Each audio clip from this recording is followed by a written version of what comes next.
Bien bonjour, merci de votre invitation, merci de votre présentation. Bon, je vais me représenter un petit peu plus, donc finalement. Donc effectivement, je m'appelle Jean-François Dortier, je suis le fondateur d'un journal qui s'appelle Sciences Humaines.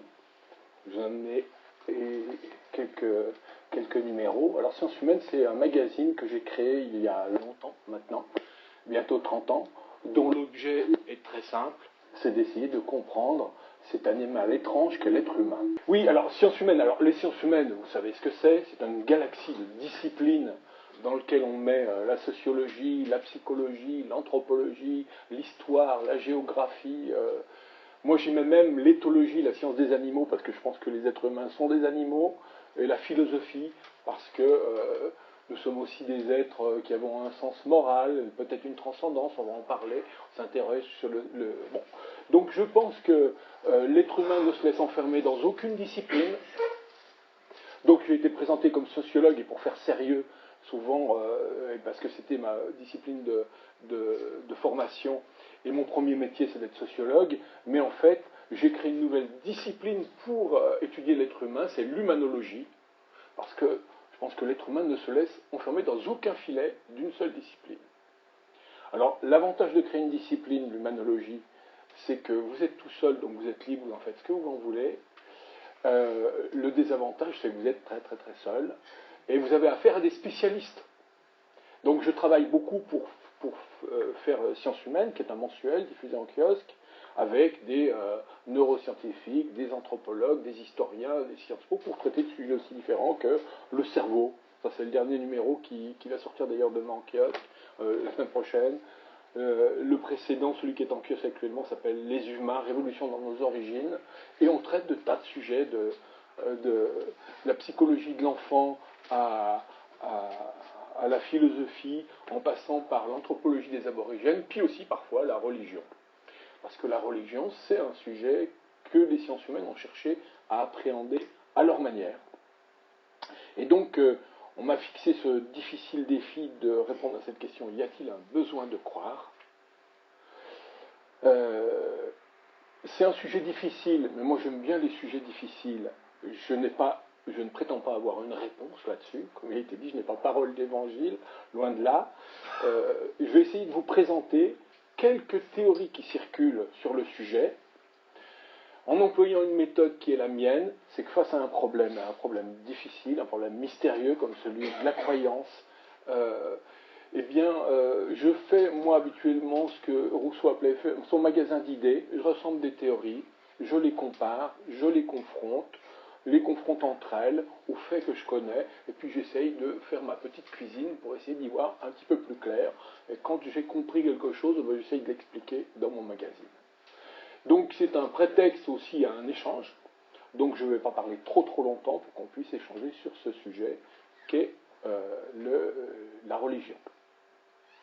Pour aller un petit peu plus loin dans ma présentation, parce que quand on aborde un tel sujet comme ça, le besoin de croire, autant dire les choses très clairement. Est-ce que je suis croyant ou pas? Est-ce que les sciences humaines peuvent en dire mieux que des croyants ou pas? Je suis de formation catholique, puis après à l'adolescence, j'ai laissé tomber tout ça. Donc j'ai une culture catholique. Ensuite, je suis devenu plutôt athée. J'ai jamais été vraiment anticlérical. L'âge venant, ma crédulité est en train de revenir à grands pas. Je suis incertain, j'ai beaucoup d'amis croyants, d'autres qui ne le sont pas, d'autres qui s'interrogent, enfin voilà, le monde que vous connaissez. Il y a quelques années, je me suis converti au shintoïsme lors d'un voyage au Japon, parce que j'ai trouvé ça sympathique, le shintoïsme. Quand vous allez à Tokyo ou à Kyoto, vous promenez, il y a partout des petits temples shinto.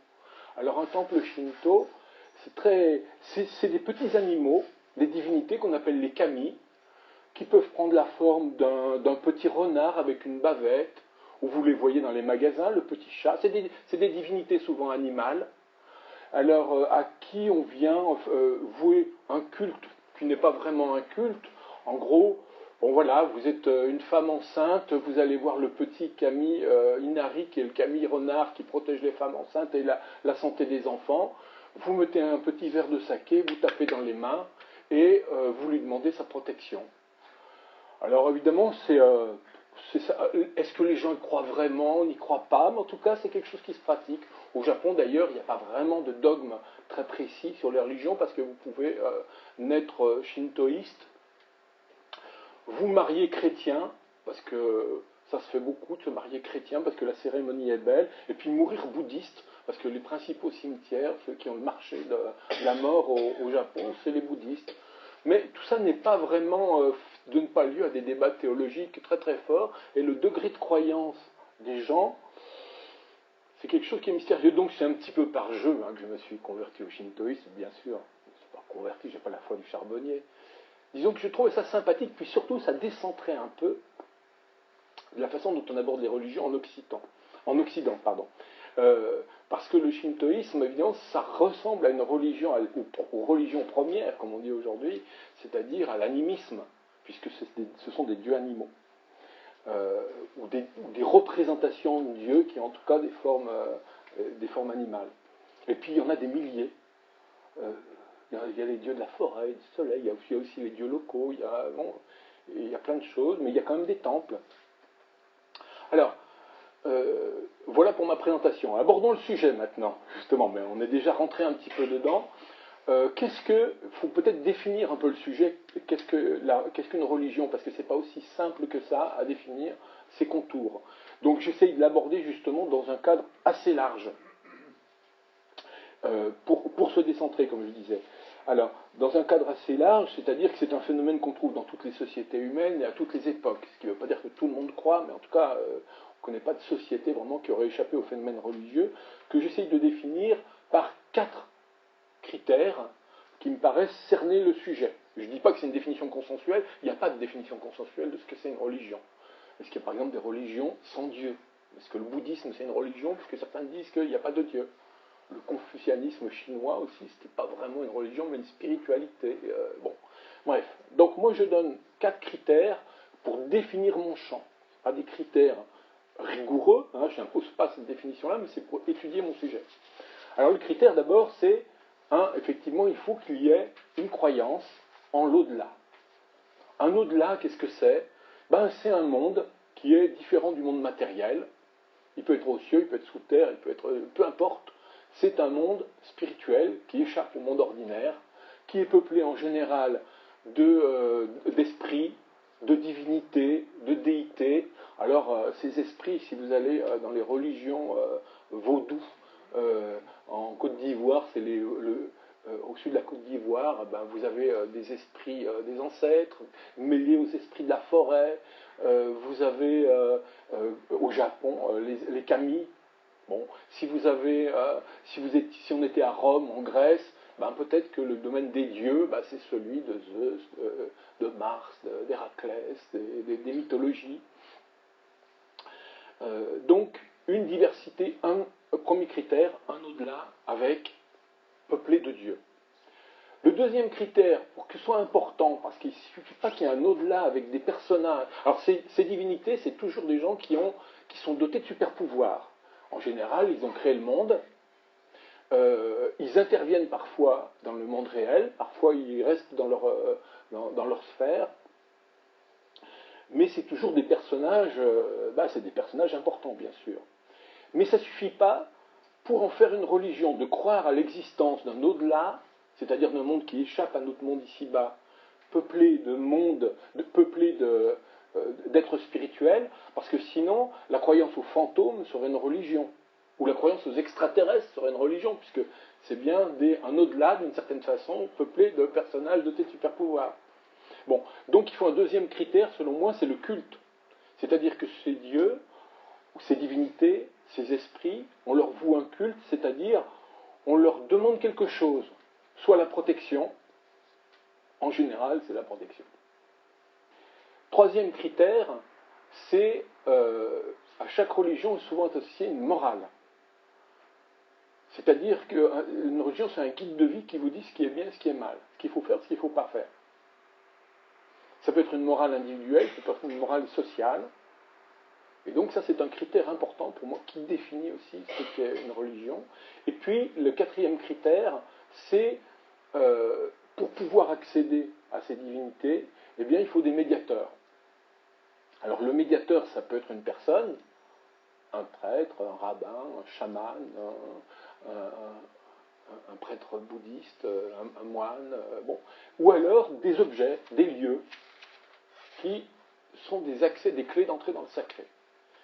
Donc je résume, une croyance en un au-delà, peuplé d'êtres, d'esprits, invisibles.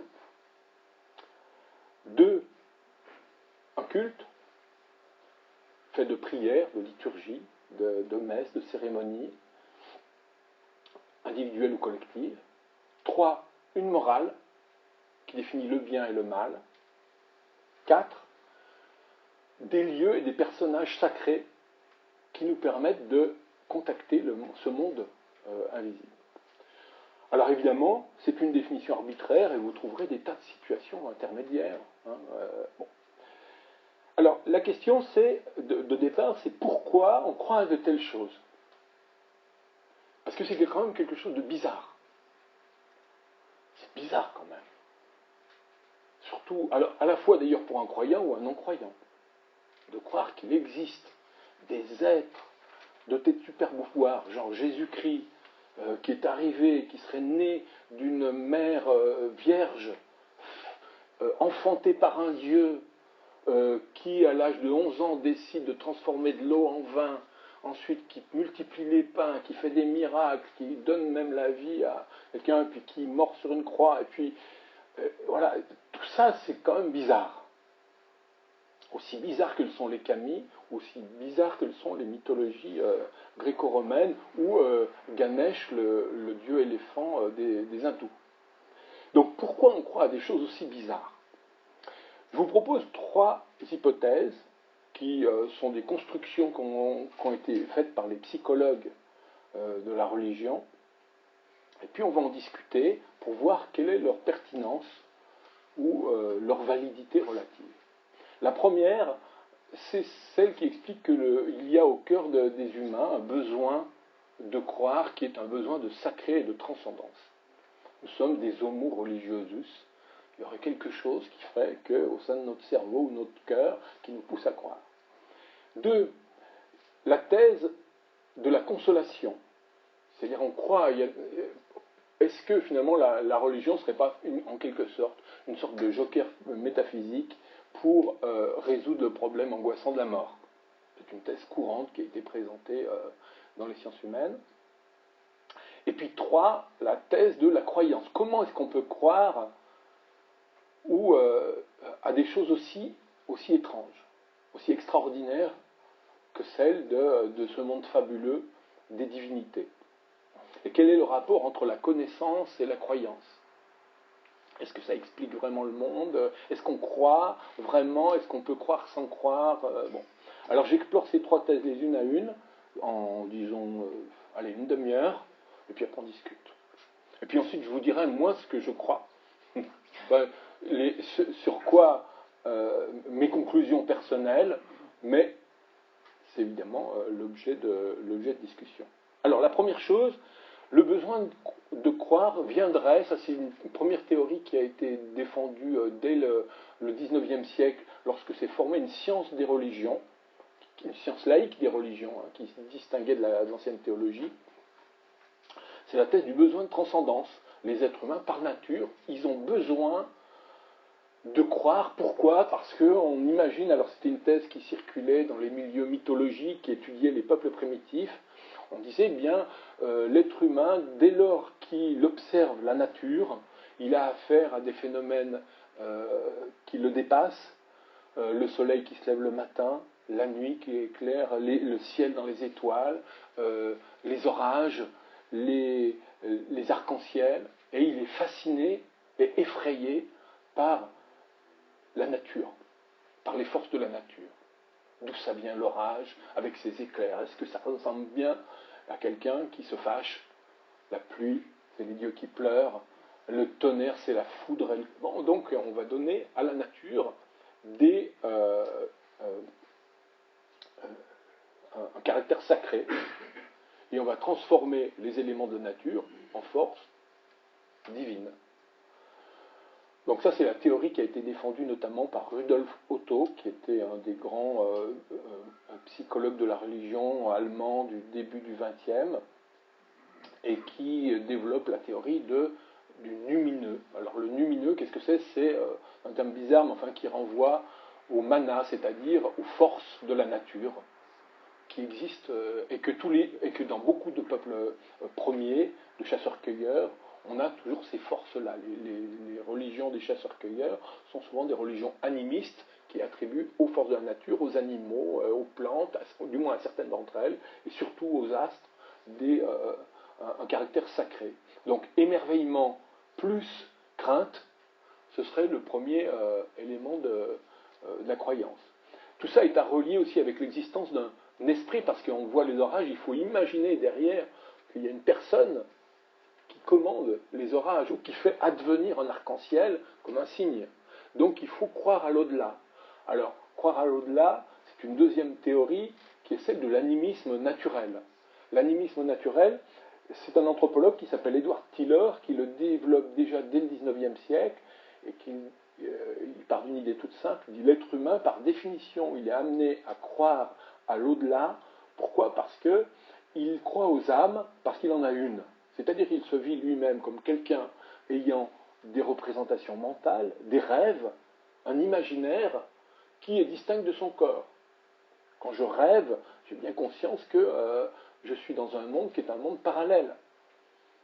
Donc, on est poussé à croire aux âmes parce qu'on se perçoit soi-même comme une âme. Âme au sens très général, un esprit. On se perçoit comme un esprit différent d'un corps. Donc ce que Descartes, qu'on attribue à Descartes, c'est-à-dire le dualisme corps-esprit, en fait c'est quelque chose de beaucoup plus fondamental. Ce n'est pas une invention de Descartes du XVIIe siècle. C'est quelque chose qui est très très partagé dans la plupart des sociétés humaines et chez la plupart des humains, c'est de se vivre comme un esprit distinct de son corps et de faire des expériences de pensée qui nous amènent, qui nous transportent en pensée en quelque sorte dans un monde différent que le monde matériel. Et donc,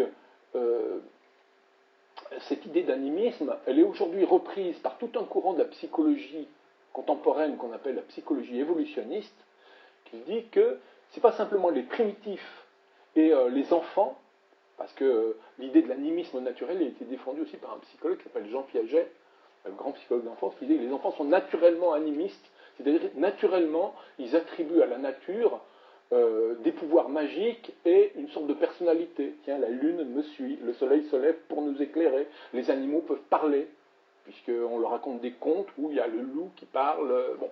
Donc, le fait que la nature serait dotée d'esprit avec des pouvoirs extraordinaires, c'est dans les contes d'enfants. Donc Piaget disait, les enfants sont naturellement animistes, les primitifs sont naturellement animistes, et la théorie psychologique contemporaine, donc la psychologie évolutionniste, reprend ce thème-là en la modifiant un petit peu sur deux plans. Le premier plan, c'est qu'on s'est aperçu que, certes, les enfants sont animistes. Dans les sociétés de chasseurs-cueilleurs, il y a un animisme au sens où on attribue à la nature une spiritualité, des forces, un pouvoir magique, mais chacun fait bien la distinction entre le monde ordinaire et le monde extraordinaire de l'au-delà. Les enfants, certes, sont animistes, c'est-à-dire ils acceptent le jeu, le contrat, quand vous leur racontez une histoire avec des animaux qui parlent, avec le Père Noël qui vit dans le ciel et qui est enfoncé par des traîneaux. Bon, ils acceptent volontiers ça, mais ils savent parfaitement que c'est une violation des règles du monde ordinaire. Ils ne mélangent pas les deux. Un enfant accepte de voir un dessin animé où on lui raconte une histoire où un loup parle, où un animal parle, mais il sait bien que son chien et son chat ne parlent pas.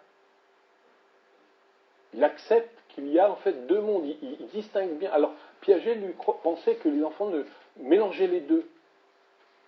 Non, très tôt les enfants acceptent cette différence entre la réalité et le monde imaginaire. Alors après, est-ce qu'on attribue à ce monde imaginaire une réalité ou pas? C'est autre chose. Un enfant assez tôt, il sait que ses rêves, c'est des rêves, c'est lui qui a fait un rêve, et c'est pas son monde son monde ordinaire. Donc vous voyez la distinction, elle est assez importante parce que les psychologues aujourd'hui admettent qu'il y a un animisme qui est spontané, qu'on trouve chez les enfants, mais qu'on trouve chez nous aussi, c'est-à-dire cette distinction, cette dualité entre le monde d'ici-bas et le monde de l'au-delà. Ça ne veut pas dire qu'on mélange les deux, qu'on vit dans un monde qui est un monde magique. Donc, le premier, la thèse aujourd'hui qui est défendue par certains psychologues, c'est que, au contraire, l'animisme, c'est-à-dire la distinction entre le monde ordinaire et le monde de l'au-delà, est assez universelle. On peut même la trouver chez des laïcs. Par exemple, quand vous faites de la physique aujourd'hui, par exemple, vous faites de la physique quantique, c'est-à-dire l'étude des particules élémentaires, vous avez affaire à des objets qui sont invisibles, personne n'a jamais vu une particule, qui est dotée de pouvoirs extraordinaires. Les particules de la physique quantique, elles ont des dons d'ubiquité. Une particule peut être là à la fois. Quand on agit sur une, elle est en couple avec une deuxième, l'autre se met à agir également dans l'autre sens. Elle a des pouvoirs de revenir de se déplacer dans le temps. Enfin, donc elle a une sorte de pouvoir magique qui est peu explicable selon les lois du monde ordinaire et pourtant qui est une réalité. C'est même un certain casse-tête pour les physiciens d'expliquer la violation des lois du monde ordinaire par la physique quantique. Donc, même un physicien, aujourd'hui, est obligé d'admettre qu'il existe un monde invisible doté de lois qui violent les règles des lois ordinaires. Quand vous êtes médecin, vous acceptez aussi aujourd'hui qu'il y a des guérisons qui sont miraculeuses. Vous savez bien qu'il y a des cancers miraculeux qui se guérissent. On ne sait pas expliquer pourquoi. Parfois, on évoque un pouvoir magique qui s'appelle le placebo. C'est même inscrit dans les protocoles médicaux pour vérifier la validité d'un médicament. On ne donne pas un médicament puis quelqu'un qui ne prend pas de médicament pour voir s'il est efficace ou pas. On doit le comparer à un placebo, c'est-à-dire un médicament purement imaginaire dont on ne connaît pas le mécanisme, mais on sait, en tout cas, si on croit, ça marche. Donc, dans le domaine médical aussi, on est obligé d'admettre qu'il y a des choses mystérieuses qu'on ne sait pas expliquer, qui violent les lois qu'on croit découvrir, les lois de la nature, et qui appartiennent. Alors, mais comme on ne sait pas l'expliquer, eh bien, c'est mystère. Mais on est obligé de l'intégrer dans son savoir. Donc, on est obligé de vivre avec cette dualité, même si on est un savant, cette dualité de faire coexister dans son cerveau un monde qu'on cherche à circonscrire parmi les lois de la science, et puis un autre qui échappe sans échapper, on ne sait pas trop, qui est une sorte de régie par des forces, des lois qui seraient différentes de celles qu'on observe habituellement. Donc, cette dualité du monde magique, on va dire, et puis du monde ordinaire, il existe, pas simplement chez les enfants, chez les primitifs, il existe encore dans notre monde aujourd'hui. Voilà la thèse qui est celle défendue par les psychologues évolutionnistes qui disent finalement, la croyance en Dieu, c'est quelque chose de très fondamental, c'est lié à des schémas mentaux extrêmement puissants, inscrits au cœur du cerveau humain, et qui contribuent à postuler l'existence d'un monde parallèle, et que ce monde parallèle, il est peut-être animé par des agents invisibles qui peuvent parfois intervenir sur notre monde ou pas. Alors, c'est une première hypothèse. Quelle crédibilité on peut lui donner? D'abord, elle semble plus robuste, elle est assez robuste. Elle s'appuie sur un phénomène qui est majeur, c'est le pouvoir imaginaire des humains. Si l'espèce humaine est dotée d'un caractère particulier, elle a plein de particularités. On possède le langage, on est artiste, on sait fabriquer des outils, on a des cultures, on a des religions, et puis on a aussi cette faculté extraordinaire qui est l'imagination, qui nous permet de nous transporter en pensée dans le passé, avec des souvenirs. dans l'avenir, avec des anticipations, dans l'ailleurs, en essayant d'imaginer des scénarios de monde possibles. Et cette capacité imaginative, effectivement, elle pousse par elle-même à s'interroger sur qu'est-ce qu'il y avait avant, pas avant du temps de ma grand-mère, la guerre 14, mais encore avant, puis avant le monde. Elle pousse à s'interroger à qu'est-ce qu'il y a après, pas simplement demain, après-demain et les jours suivants, mais après la mort. Est-ce qu'il n'y a pas, au-delà des frontières de l'univers connu, un autre monde? Donc l'imaginaire humain, il s'exprime à travers la religion, mais il s'exprime à travers aussi toute une série d'aptitudes mentales qui sont très très ordinaires, qui est le pouvoir de fabriquer des mondes autres. Et qui nous sert tous les jours, qui nous sert tous les jours à travailler, à vivre, du matin au soir ou du soir au matin. On est transporté par notre imaginaire en pensée à essayer d'imaginer autre chose que ce qu'on vit. Et donc ça, c'est un argument très fort en faveur de la possibilité des humains de créer des mondes imaginaires. Mais il y a quand même un contre-argument, c'est que, effectivement, nous sommes des animaux imaginatifs, mais on sait raconter des histoires. On peut inventer Star Wars, on peut inventer les films, on peut inventer des romans, mais on ne croit pas à ces histoires-là.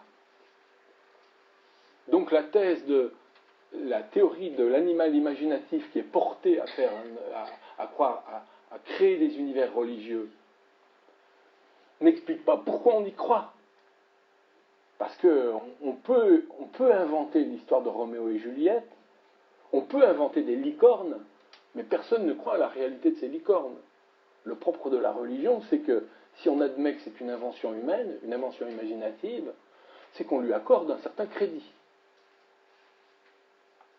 Donc il faut essayer de comprendre pourquoi on lui accorderait un certain crédit. Alors là, on arrive à la thèse numéro 2, c'est est-ce qu'on y croit parce que finalement, c'est une formidable histoire auquel on a envie de croire. Parce que c'est un formidable discours de consolation. Ça, c'est la deuxième théorie très courante qui voudrait que l'être humain ait inventé cet au-delà parce que c'est un joker métaphysique. C'est extraordinaire. Jésus est arrivé, il a ressuscité et il a vaincu la mort. Alors ça, c'est un super truc. Ça donne envie d'y croire. Donc, c'est la deuxième hypothèse, largement diffusée, très courante. La religion, c'est finalement une consolation face à l'angoisse de la mort.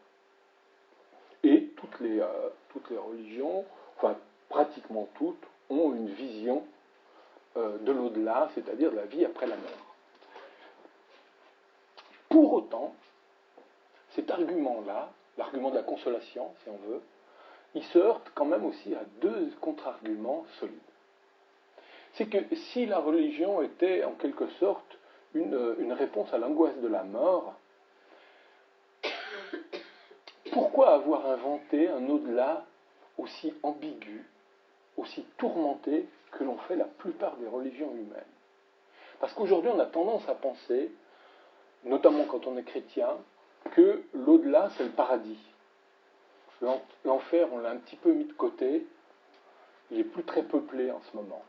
Mais si vous remontiez aux origines du christianisme, au christianisme du Moyen-Âge, là, l'enfer avait, alors au Moyen-Âge, d'abord, l'enfer avait un rôle beaucoup plus important que le paradis. L'essentiel du christianisme, de la religion catholique, c'était un Dieu qui était un Dieu sévère qui vous menaçait de l'enfer. Et les représentations les plus courantes de l'au-delà, c'était celles des feux d'enfer, qui étaient représentées en peinture par Bruegel, qui étaient représentées en poésie par Dante, et il y avait un petit espace, une chance pour le paradis, mais il fallait le gagner. Sans compter que le purgatoire aussi, il fallait y passer par là. Bon.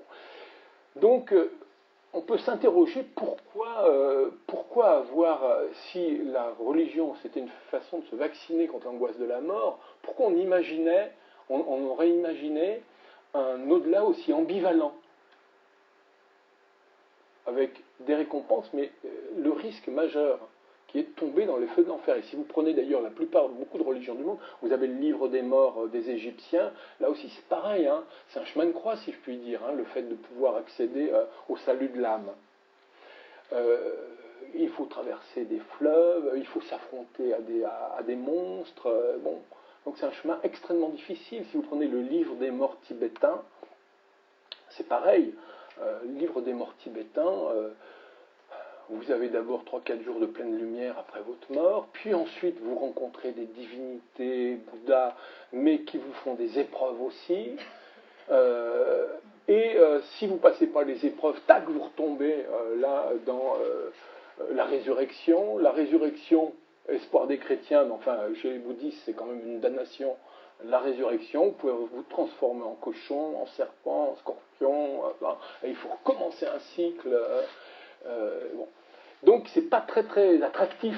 Même les gréco-romains, on dit souvent que chez les gréco-romains, ils ne croyaient pas à l'au-delà, c'était une religion civique. En fait, il existe chez les gréco-romains aussi une vision de l'enfer, l'Hadès, dans lequel il y a, je le signale parce qu'on en parle beaucoup en ce moment, il y a les Champs-Élysées. Les Champs-Élysées, c'est donc au sein une des strates de l'Hadès, de l'enfer, c'est le paradis. Curieusement, il est au sein de l'enfer, et là, c'est cool. On y est bien dans les Champs-Élysées, ça a été décrit par Homère, par Hésiode, bon. Mais sinon, c'est quand même des monstres très inquiétants qui sont là pour vous tourmenter. Et bon. Donc, ça cadre mal cette vision cette dualité entre l'enfer et le paradis et le purgatoire, avec une réponse simplement, une angoisse de la mort. Pourquoi imaginer quelque chose d'encore plus angoissant si c'était une réponse? Et puis alors il y a un deuxième argument encore plus solide, qui est à mon avis encore plus solide, contre la théorie du joker métaphysique, c'est l'espoir de Riva après, c'est que dans l'immensité des religions de l'histoire de l'humanité, en fait, elles ne sont pas tournées vers la mort, mais vers la vie. La religion apparaît, quand on prend un peu de recul anthropologique, comme une réponse aux épreuves de la vie et non pas à l'épreuve de la mort. Je m'explique. Tout à l'heure, je vous ai parlé du shintoïsme et des femmes enceintes qui vont voir le petit Kami. Qu'est-ce qu'elles vont demander? Elles vont demander que leur enfant se porte bien. Et jeune accoucher, pas mourir en couche, parce que ça arrive à beaucoup, que l'enfant se porte bien. Si vous allez d'ailleurs maintenant aujourd'hui voir des temples, dans un temple shintoïste, c'est j'ai perdu mon travail, je voudrais retrouver du travail. Tape ma main, un petit verre de saké. Mon ordinateur est en panne. On va demander des choses pour se protéger dans la vie ici-bas. C'était le cas aussi chez les Romains. Si vous regardez tous les ex-voto dans les temples romains et grecs, c'est essentiellement, on demande au Dieu de nous protéger ici-bas. Si vous êtes agriculteur, vous lui demandez la pluie. S'il y a de la sécheresse. Et s'il y a trop de pluie, vous demandez le soleil. Et vous demandez aussi, si vous êtes chasseur, de pouvoir attraper du gibier. Si vous voulez marier votre fille et qu'il y a un bon mariage, vous allez faire une offrande au Dieu. Si vous allez combattre, vous voulez gagner la guerre, vous allez faire une offrande au Dieu. Vous leur demandez des conseils et vous leur demandez de vous protéger ou de ne pas vous punir.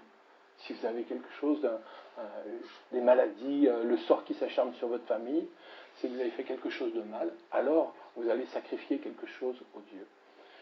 Tout apparaît dans la plupart des religions. Je pourrais vous parler des aborigènes d'Australie, comme vous parlez de la religion Bitwi, des pygmées dans les forêts du Congo. L'essentiel des cérémonies religieuses, des prières et des cultes n'est pas tourné vers un rachat de sa vie, vers l'au-delà, mais vers une protection terrestre. La religion, à mon avis, sert avant tout à protéger, à résoudre les problèmes des vivants, et non pas à affronter la mort. C'est une hypothèse. Troisième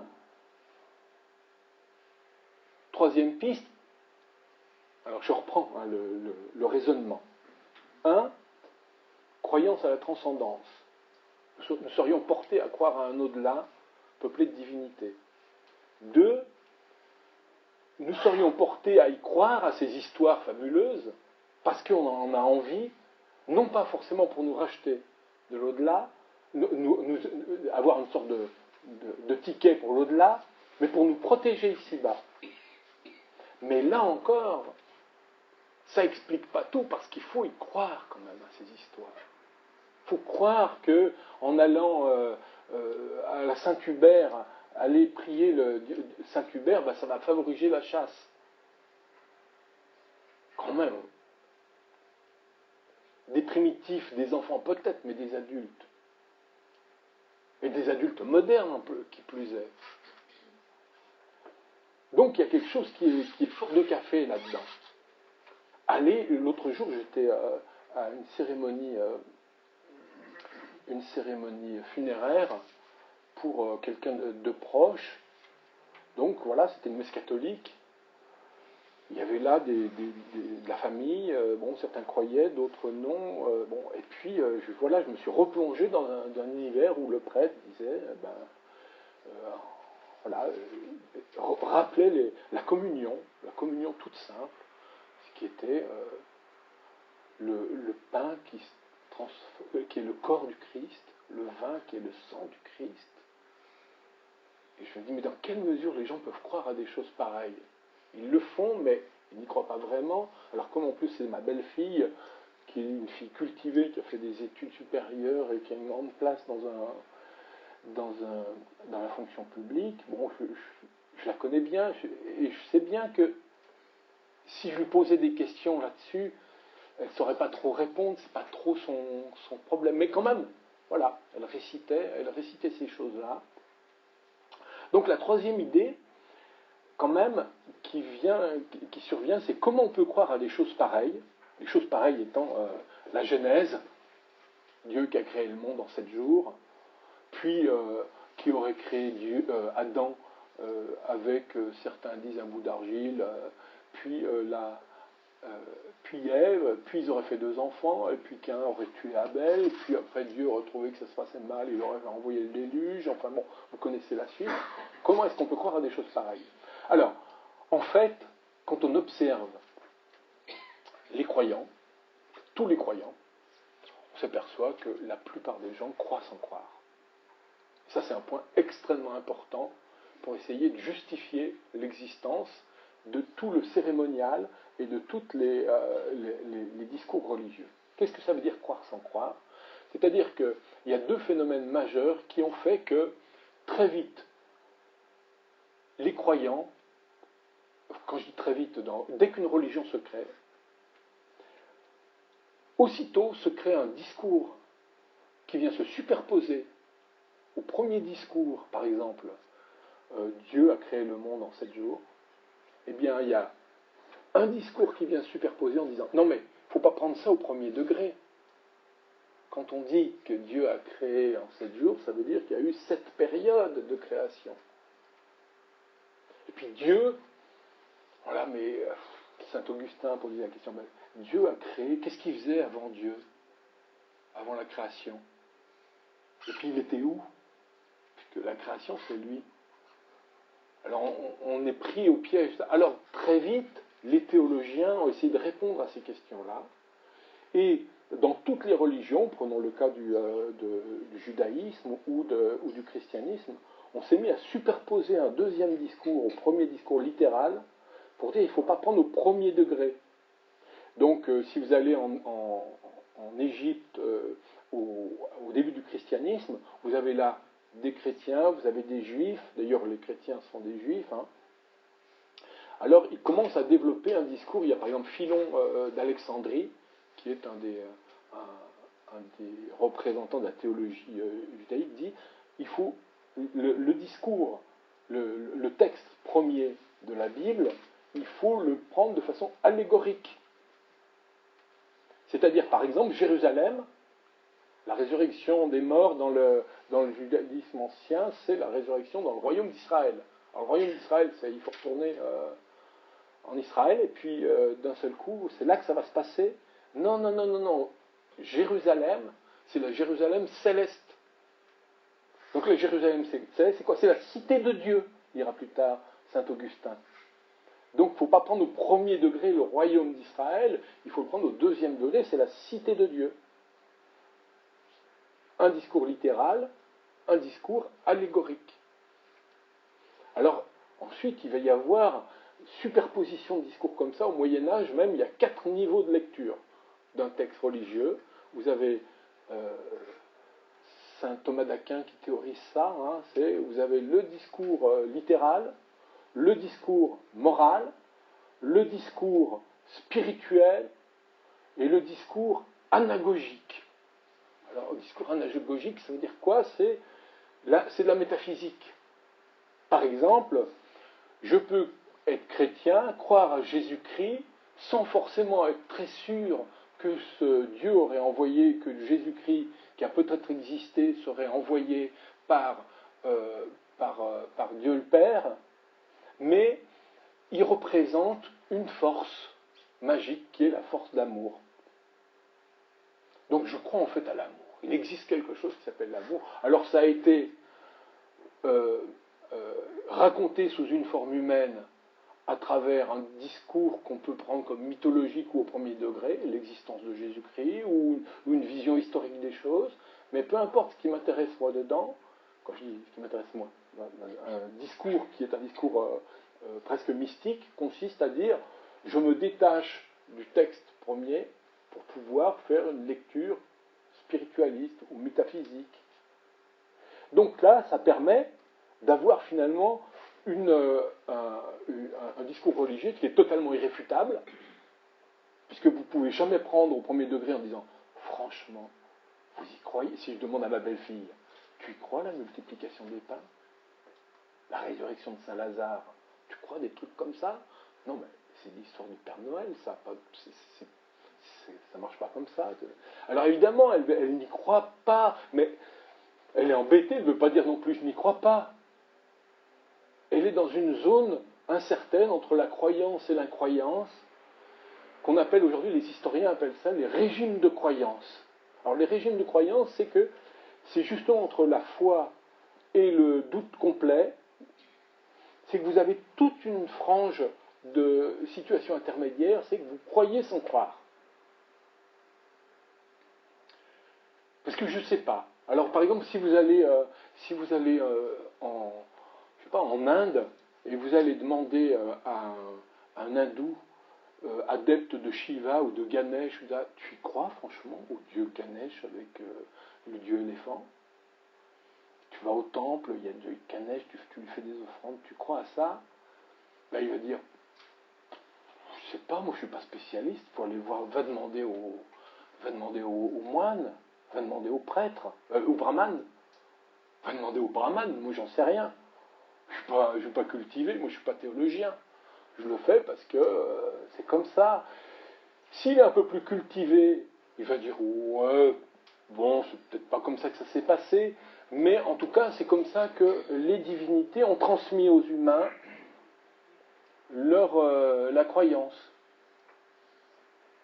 Donc vous voyez, si on associe à la fois la multiplicité des discours, c'est-à-dire qu'il y a dans chaque religion un discours littéral, un discours moral, un discours théologique très abstrait, plus une diversité, des régimes de croyances différentes, c'est-à-dire des degrés d'adhésion plus ou moins fortes, vous apercevez que la religion, elle a une capacité, enfin toutes les religions ont une capacité de captation extraordinaire. Vous ne pouvez jamais la contredire, vous ne pouvez pas vraiment y échapper, vous n'êtes pas obligé d'y croire, mais vous pouvez vous composer vous-même votre menu de croyance. Par exemple, chez les catholiques, aujourd'hui, il y en a très très très peu de gens qui croient au dogme, qui est normalement le dogme de l'Église catholique, c'est, après la mort, c'est pas le paradis, c'est la résurrection. Et la résurrection des corps. La résurrection des corps dans le royaume d'Israël. C'est pas tellement le paradis et l'enfer, ça a été créé au Moyen-Âge. C'est pas du tout dans la Bible. Et si vous regardez l'évangile selon Saint Jean, c'est bien la résurrection des corps. Et bien la plupart des gens, quand on mène les enquêtes, ils ne croient pas du tout à ça, ils croient soit au paradis, soit aujourd'hui à la résurrection, à la réincarnation. Il y a 40% des Occidentaux qui croient à la réincarnation. Ce qui est la pire des damnations pour les bouddhistes au passage.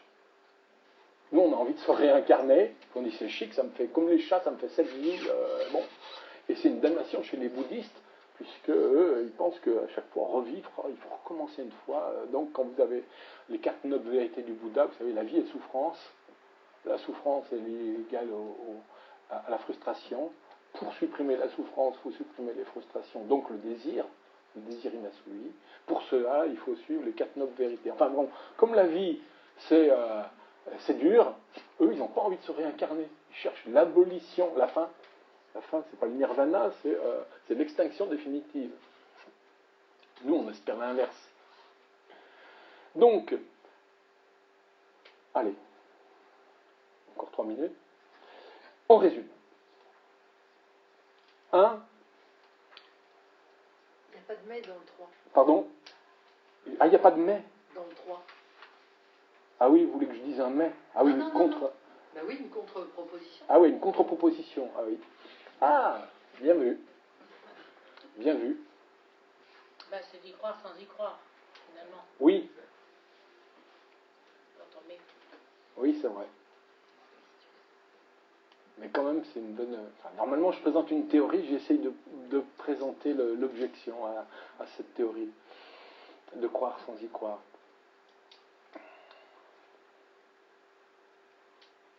Eh bien, tant pis. Vous m'avez coincé. Parce qu'elle me plaît bien, cette théorie-là, donc je l'adoptais. Mais.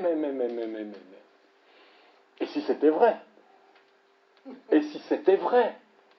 Et si on y croit tout simplement parce que c'est vrai et les divinités nous ont mis en tête le fait de croire en elles, en tout cas de nous suggérer leur existence. Donc c'est ça la vraie contradiction. Comment s'en sortir? Alors là, c'est un débat métaphysique. C'est un débat métaphysique. Peut-être qu'effectivement, c'est la divinité qui nous a poussé, qui nous pousse à croire. C'est en tout cas le dogme officiel, puisque de toute façon, qu'on croit ou on ne croit pas, de toute façon, sur le plan épistémologique, c'est la même chose, c'est un mystère. Si vous croyez, c'est toujours un mystère, la foi. Et si vous êtes un mécréant, comme moi, ça reste quand même un mystère de regarder les humains et de dire, mais comment ils peuvent croire à des choses pareilles? Ça viole toutes les règles du bon sens, et pourtant les gens y croient. Donc, sur le plan épistémologique, c'est la même chose.